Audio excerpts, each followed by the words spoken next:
यहाँ से अपन देखें तो फैक्टोरियल बेसिकली डिफाइन करते हैं पॉजिटिव नंबर्स के लिए, ठीक है। फैक्टोरियल पॉजिटिव नंबर्स के लिए डिफाइन होता है। और अगर मैं इसके लिए डेफिनेशन लिखूंगा तो लेट, अगर अपन n एक पॉजिटिव इंटीजर बोल रहे हैं, ठीक है, तो जो फैक्टोरियल डिफाइन होता है वो पॉजिटिव इंटीजर के लिए डिफाइन होता है। तो अगर अपन इसको रिप्रेजेंट करेंगे तो फैक्टोरियल n को इस तरीके से रिप्रेजेंट करते हैं, या फिर अपने इससे लिखते हैं n फैक्टोरियल, ठीक है। तो n के आगे अगर साइन ऑफ एक्सक्लेमेशन या फिर ये सिंबल यूज करते हैं तो इसे अपन क्या बोलते हैं, फैक्टोरियल n। तो ये बेसिकली इक्वल होता है n इंटू में n-1, n-2, n-3 up two multiplied होता है ये 3, 2, 1। तो बेसिकली इसको अपन क्या बोल सकते हैं कि अगर कोई n एक पॉजिटिव इंटीजर है तो फैक्टोरियल n रिप्रेजेंट करेगा continued product of n less than the natural number, ठीक है। तो नेचुरल नंबर 1 से लेकर अप टू n तक का अगर कंटिन्यूड प्रोडक्ट कर दे तो उसे फैक्टोरियल n के इक्वल अपन मानते हैं, ठीक है। यहाँ पर अपन देखें तो इस डेफिनेशन के अकॉर्डिंग अगर मैं यहाँ पे एग्जांपल कंसीडर करूंगा तो 0 फैक्टोरियल डिफाइन होता है 0 जबकि पॉजिटिव इंटीजर नहीं है, ठीक है। 0 जो है पॉजिटिव इंटीजर नहीं है बट 0 फैक्टोरियल डिफाइन होता है। 0 फैक्टोरियल की वैल्यू होती है 1, ठीक है। 0 फैक्टोरियल की वैल्यू क्या होती है 1।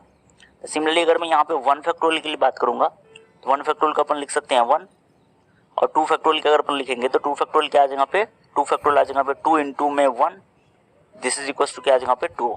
सिमिलरली अगर अपन 3 फैक्टोरियल को डिफाइन करेंगे तो 3 फैक्टोरियल को लिख सकते हैं 3 into 2 into 1 which is equal to 6। इसके बाद अगर अपन देखेंगे तो 4 फैक्टोरियल की वैल्यू अगर अपन देखेंगे तो ये क्या आ जाएगा, ये आ जाएगा 4 इंटू में 3 इंटू में 2 इंटू में 1। तो इसकी वैल्यू बेसिकली क्या आ जाएगा यहाँ पे, ये 4 फैक्टोरियल की वैल्यू आ जाएगा 4 3 12 इंटू 2 तो आ जाएगा 24। सिमिलरली अपन 5 फैक्टोरियल को भी डिफाइन कर सकते हैं तो 5 फैक्टोरियल की वैल्यू क्या आ जाएगा, ये आ जाएगा 5 इंटू 4 इंटू 3 इंटू 2 इंटू 1। तो इसकी वैल्यू क्या आ जाएगा यहाँ पे 120। अब इसकी प्रॉपर्टी अगर अपन देखेंगे तो ये तो हो गया फैक्टोरियल के डेफिनेशन के लिए। यहाँ पे अपन ने रिप्रेजेंटेशन भी देख लिया कि फैक्टोरियल n को अपन कैसे रिप्रेजेंट कर सकते हैं। अब अगर इसकी प्रॉपर्टीज देखेंगे तो ऑलवेज ये एक प्रॉपर्टीज तो क्या आ जाएगा यहाँ पे, अगर अपन एक प्रॉपर्टीज देखेंगे तो फैक्टोरियल n को, ठीक है, फैक्टोरियल n को क्या लिख सकते हैं अपन यहाँ पे, फैक्टोरियल n के लिए डेफिनेशन होता है n इंटू में n-1, n-1 इंटू में क्या होता है यहाँ पे n-2 into n-3 into dot dot dot क्या होता है यहाँ पे 3, 2 और 1, ठीक है। तो ये यहाँ पे इसकी वैल्यू होती है। अब अगर अपन देखें यहाँ पे तो मैं इसको अगर अपन डिफाइन करूंगा फैक्टोरियल के टर्म्स में, ये क्या लिखा हुआ है, ये लिखा हुआ n इंटू में n-1 वाले नंबर का कंटिन्यूड प्रोडक्ट, तो इसे क्या लिख सकते हैं n-1 का फैक्टोरियल, ठीक है। और इसको अपन आगे इस फॉर्म में भी लिख सकते हैं। अगर अपन देखें यहाँ पे बेसिकली तो n फैक्टोरियल को अपन क्या लिख सकते हैं, n फैक्टोरियल को लिख सकते हैं n इंटू में n-1 फैक्टोरियल, ठीक है।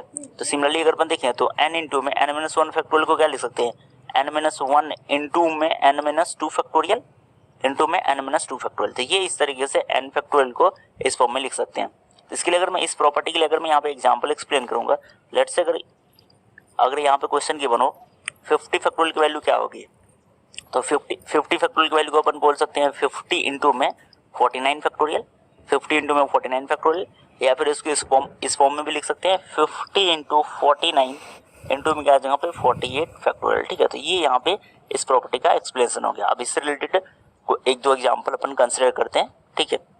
अब लेट्स से क्वेश्चन यहाँ पे इस फॉर्म में गिवन है, इवैल्यूएट 50 फैक्टोरियल अपॉन 48 फैक्टोरियल, ठीक है। तो ये यहाँ पे क्वेश्चन गिवन है। तब यहाँ पे क्या करेंगे, इसी प्रॉपर्टी को यूज करेंगे, n फैक्टोरियल को n इंटू n-1 फैक्टोरियल लिख सकते हैं, ठीक है। इसी प्रॉपर्टी को यूज करेंगे, ठीक है।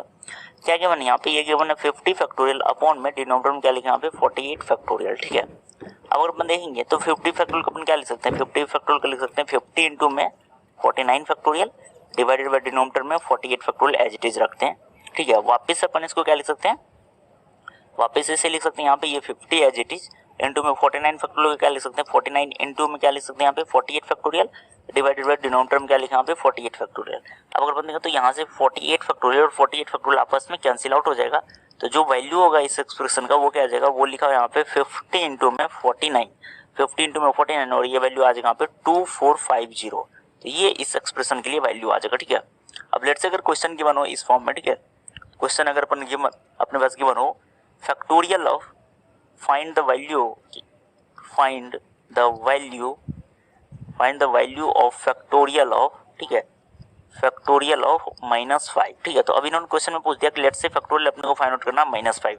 अब -5 क्या है यहाँ पे, क्या है -5 यहाँ पे नेगेटिव क्या हो गया, इंटीजर हो गया, नेगेटिव रियल नंबर हो गया। तो सिंस -5 इज नेगेटिव क्वांटिटी और नेगेटिव क्वांटिटी का फैक्टोरियल क्या होता है, डिफाइन होता है, ठीक है। -5 इज नेगेटिव क्वांटिटी, तो नेगेटिव क्वांटिटी का फैक्टोरियल जो होता है वो डिफाइन नहीं होता है, फैक्टोरियल ऑलवेज पॉजिटिव क्वांटिटी के लिए डिफाइन होता है। तो अपने पास आंसर क्या आ जाएगा, डज नॉट एग्जिस्ट, या फिर अपन बोल सकते हैं नॉट डिफाइंड, ठीक है। तो इसका फैक्टोरियल जो होगा डिफाइन नहीं होगा, तो अपन क्या बोल सकते हैं आंसर इसके लिए नॉट डिफाइंड, या फिर अपन बोल सकते हैं कि इसका फैक्टोरियल जो है वो एग्जिस्ट